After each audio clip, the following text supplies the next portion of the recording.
Iya, assalamualaikum warahmatullahi wabarakatuh, sahabat semua para pejuang CPNS. Jumpa kembali bersama Mas Yan di channel Bahas Tuntas Matematika. Pada video kali ini saya coba mau membahas tentang soal TIU sesuai dengan FR hari pertama ujian CPNS 2021 ya teman-teman. Nah, ceritanya tuh begini. Tadi saya nggak sengaja eh, dapat notifikasi dari channelnya dosen Deso, dari channelnya dosen Deso ya teman-teman. Tentunya teman-teman semua sudah sangat familiar dengan channelnya dosen Deso. Nah, di situ dosen Deso, di akunnya menceritakan tentang FR hari pertama CPNS ya. Katanya saya mengutip di videonya channelnya bahwa yang banyak keluar itu yang pertama adalah penalaran analitik. Penalaran analitik, kemudian ada juga figural katanya, figural, kemudian ada juga perbandingan, kemudian ada juga rata-rata ya, rata-rata, ada juga kecepatan, bahkan ada juga soal cerita. Nah, jadi teman-teman, di video kali ini saya akan membahas melengkapi dari video yang sudah ada yang di channelnya Mas Desa Desa bahwa saya akan coba memberikan contoh-contoh lainnya tentang soal-soal penalaran analitik. Jadi soalnya itu tidak sama persis sesuai dengan FR ya teman-teman, tetapi paling tidak soalnya itu sangat kontekstual dan sesuai dengan kisi-kisi penalaran analitik ataupun figural ataupun perbandingan ataupun soal-soal kata-kata seperti itu. Nah, jadi soal yang kita bahas di sini itu soal yang eh, sesuai dengan penalaran analitik, walaupun tidak sama persis dengan soal yang keluar di ujian ya, karena kita tidak tahu ya soal persisnya seperti apa karena kita sudah tidak menjadi peserta ujian. Tapi minimal soal yang saya mau bahas ini sesuai dengan kisi-kisi yaitu penalaran analitik. Nah, kalau penalaran analitik itu soalnya seperti apa? Nah, contohnya seperti ini ya teman-teman, soal penalaran analitik. Jadi misalkan ibu ada soal narasinya, kemudian ada soal pertanyaannya. Ibu akan membeli 5 jenis bahan makanan di pasar tradisional. Letak kios setiap penjual itu berurutan satu arah dimulai dari kios 1 sampai 5 sebagai berikut.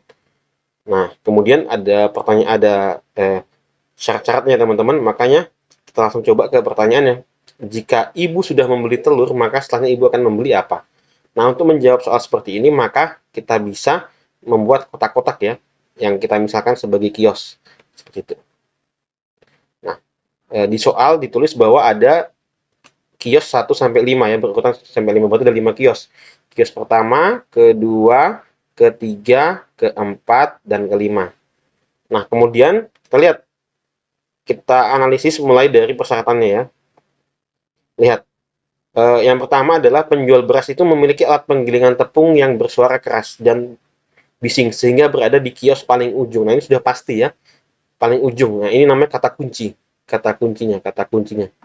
Bahwa kalimat kuncinya bahwa sudah pasti ini karena penjual beras memiliki alat penggilingan tepung yang bersuara keras dan bising sehingga berada di kios paling ujung. Ini sudah pasti, maka kita letakkan yang di paling pasti itu kita tulis duluan.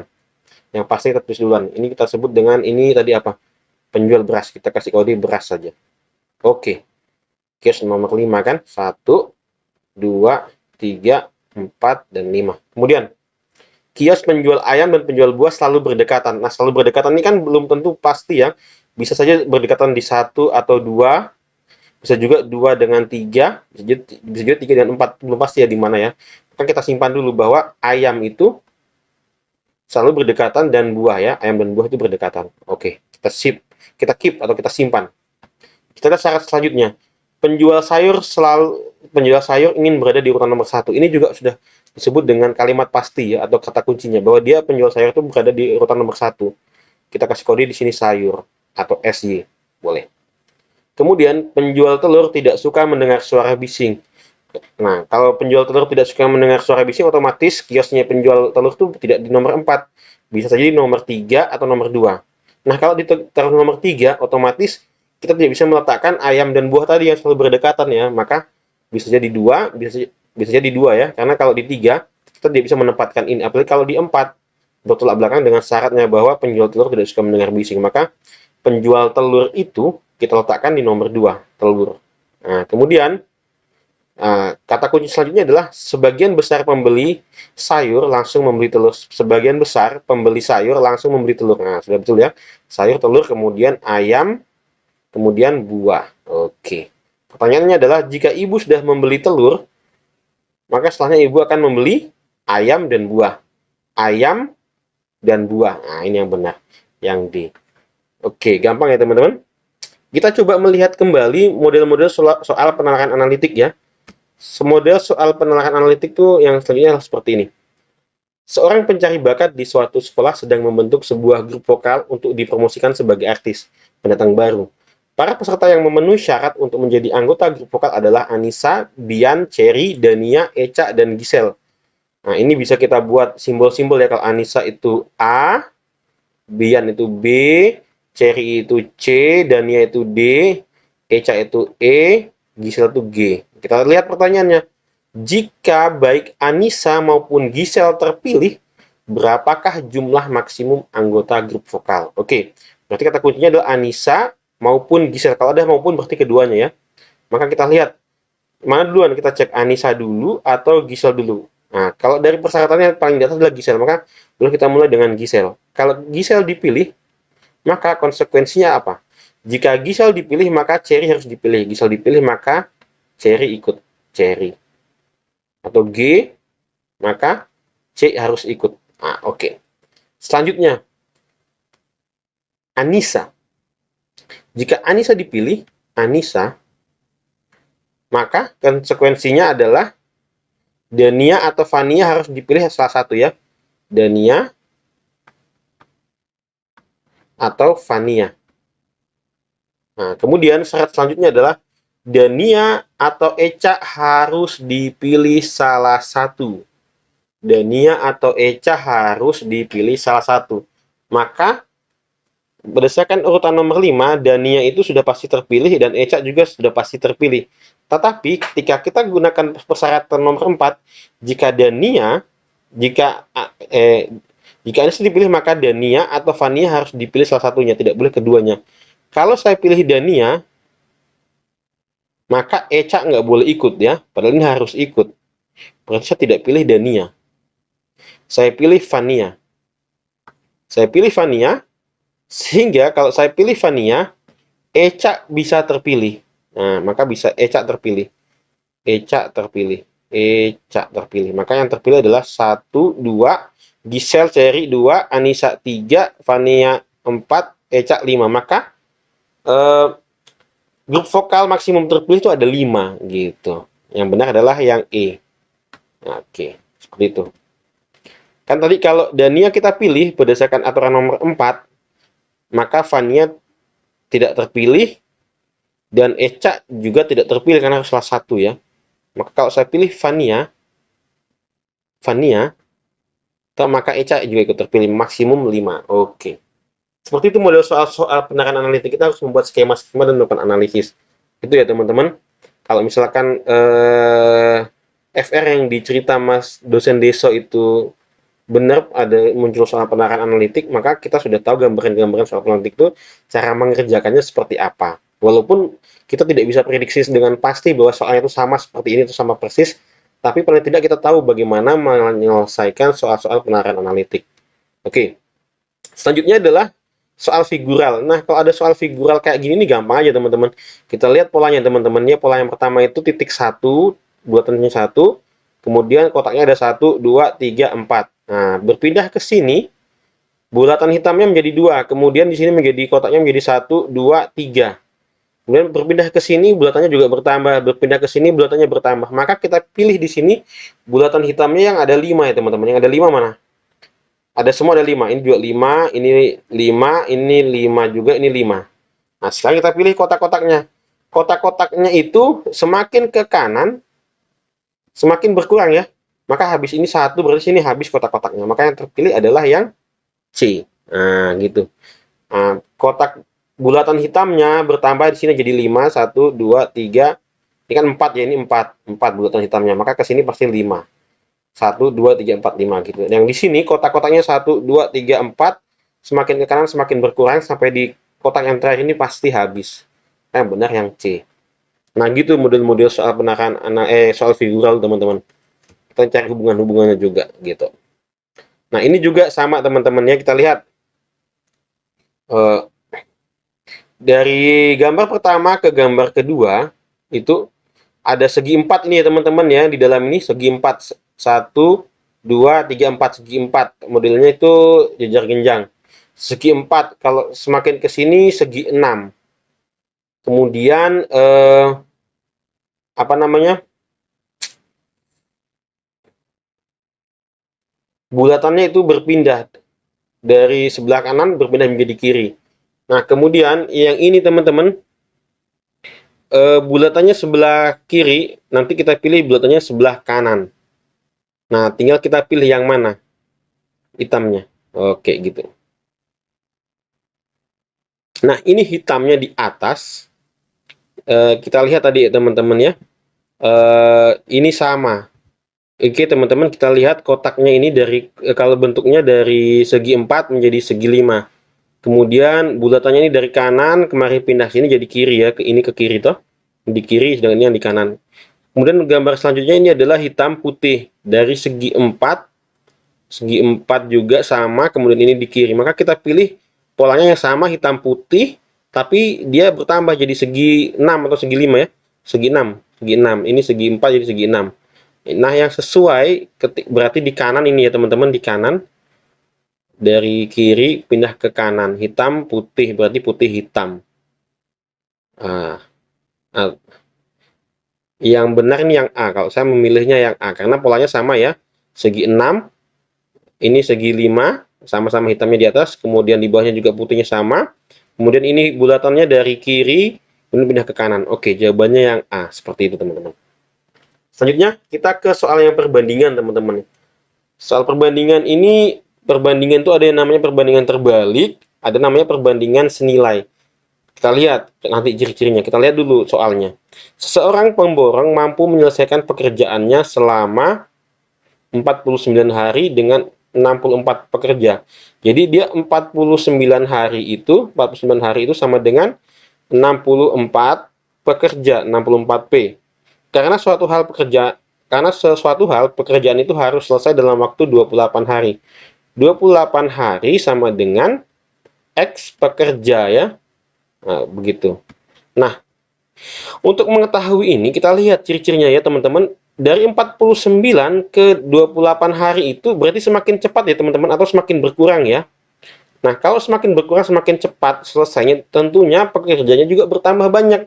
Dari 64 harusnya lebih banyak ya. Di sini harusnya bertambah. Nah, kalau modelnya seperti ini, di ruas kiri itu perubahannya itu negatif, sedangkan dari ruas kanan ini berubahnya positif, ini disebut perbandingan terbalik atau perbandingan tak senilai. Maka cara mengerjakannya adalah kali sejajar aja, teman-teman. 49 kali 64, kemudian 28 kali X.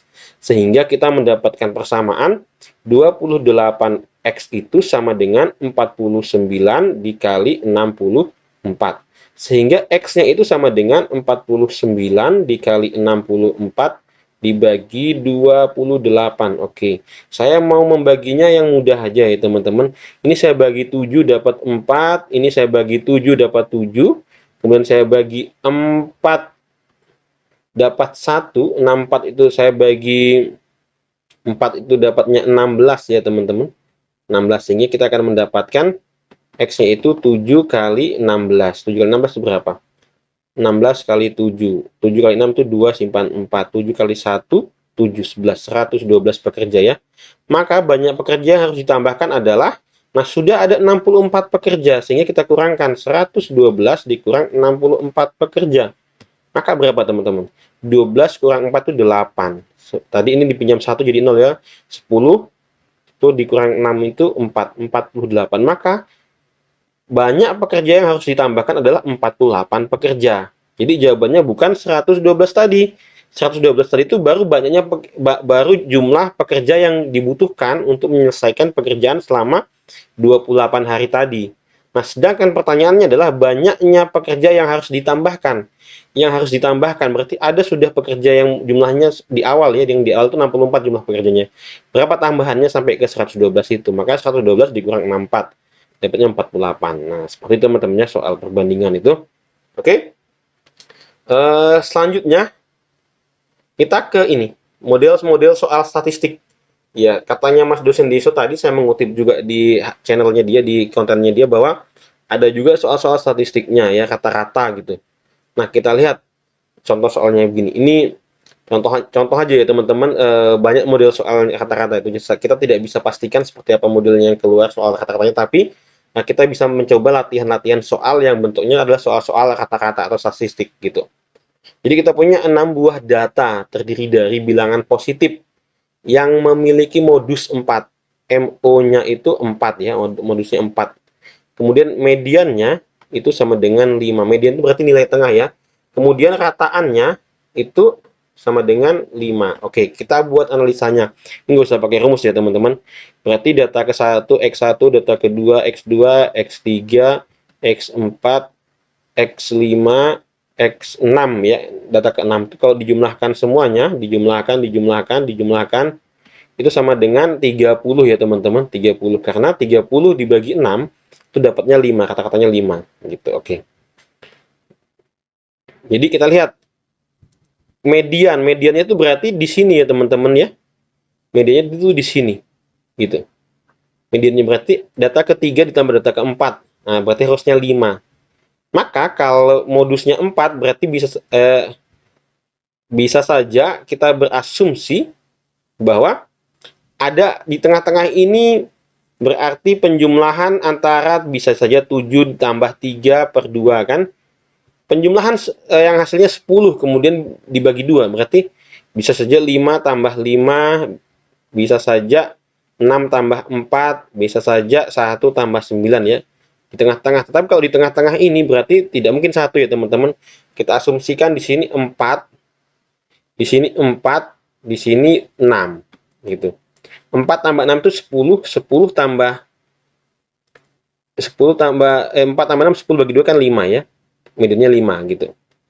Oke, kalau asumsinya 4, berarti 4 tambah 4 itu sudah berapa, teman-teman? 4 tambah 4 itu sudah 8, 8 tambah 6, 8 tambah 6, 14 ya. 8 tambah 6, 8 tambah 6, 14. Oke, kita asumsikan 4-nya itu ada di sini, ada 4, ada 3 ya. Karena dia modus ya, berarti paling banyak 4. Berarti 4 kali 3, 12. 12 tambah 6, 18. 18 berarti 30 kurang 18 sisa 12. 12 itu bisa saja nggak mungkin 5 ya, karena semakin ke kanan semakin meningkat. Karena kan data itu harus diurutkan dari paling kecil paling besar. Berarti kalau di sini 7, di sini harusnya lebih dari 7 ya. Kalau di sini 6, 6 tambah 6, 12. Ini 6 lagi, berarti bukan 4 nanti modusnya. Berarti salah, maka bukan saja itu. Maka 4, 6, kemudian kalau 4-nya ada 2, berarti 4 tambah 4 sudah 8, 8 tambah 6 sudah 14 ya. 1, 2, 3, 4, 5, 6. Maka di atasnya 6 ini bisa saja 7 ya. Bisa saja 8.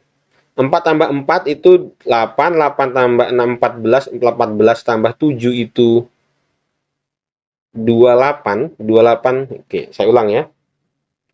7 tambah 8 ini 15, 15 sudah.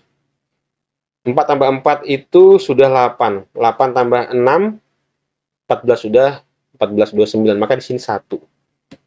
Nah, maka bilangan yang terkecil itu adalah 1, teman-teman, gitu. Oke. Kemudian yang terakhir kita coba soal-soal perbandingan yang menyangkut kecepatan. Kita baca. Bila seseorang berangkat bekerja pukul 06:10 menggunakan motornya dengan kecepatan tetap menempuh jarak 6 km. Kalau 6 km ditempuh dalam waktu 16 menit, nah, pada pukul berapa dia sampai di kantornya? Bila jarak ke kantornya adalah 21 km, berarti waktu yang ditanya. 21 km itu X menit.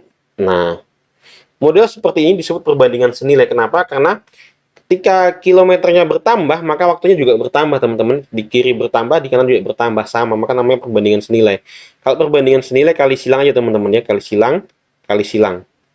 Berarti 6 kali X berarti 6X sama dengan 21 kali 16. Maka X-nya itu sama dengan 21 kali 16 per 6.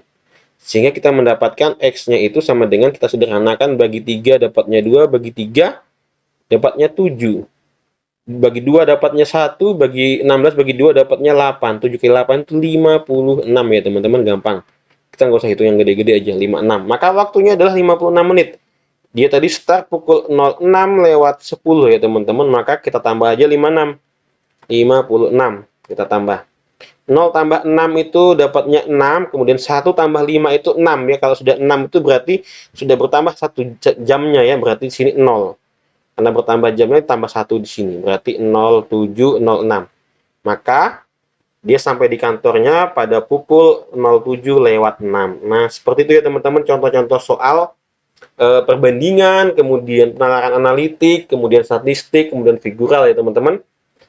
Kita coba lagi nanti lihat perkembangannya di YouTube ya teman-teman, dari channel-channel yang sudah populer yang membahas tentang FR. Kita lihat nanti kalau di sana ada model-model materi yang muncul lagi, kita coba carikan contoh-contoh soal yang mirip-mirip sehingga bisa menjadi bahan latihan di rumah untuk persiapan ujian. Nah gitu. Makasih teman-teman sudah mampir di channel ini. Jangan lupa klik subscribe dan nyalakan notifikasinya. Assalamualaikum warahmatullahi wabarakatuh.